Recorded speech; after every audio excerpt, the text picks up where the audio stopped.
This is Tim Bryce with my column titled, Are We Better Off Under Trumponomics? A new Gallup poll should be sounding warning bells to the Democrats, titled, More in U.S. Say They Are Better Off Than in Past Elections, dated February 12, 2020. In it, the poll reveals 61% of Americans today believe they are better off than they were just 3 years ago, meaning under the Trump administration. This is significantly better than the midterm reports of Presidents Barack Obama, George W. Bush, Bill Clinton, and George H.W. Bush, which averaged a mere 48.75%. The Gallup poll assumes the country specifically feels more positive about the state of the economy. This is supported by another recent poll by ABC News and Washington Post dated January 27, 2020, which stated, quote, key to Trump's opportunity is a rise in economic confidence. 1 year before he took office, 63% of Americans said they were worried about maintaining their standard of living. Today, 43% say so, a broad 20-point drop in personal economic uncertainty.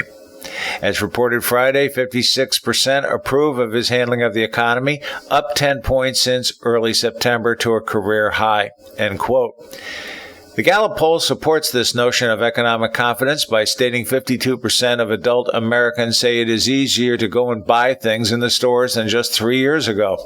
This, too, was higher than previous midterm election cycles where the numbers were closer to 40%. The poll also noted 51% of Americans felt the nation was safer and stronger under President Trump, a 6-point difference than under President Obama.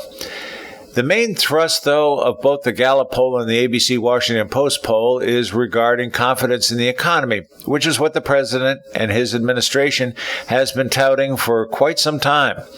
It is their biggest asset going into the 2020 election. As I have said all along, it's the economy, stupid. With this type of confidence, it is highly unlikely the American public will turn around and embrace socialism as proposed by Democrat candidates.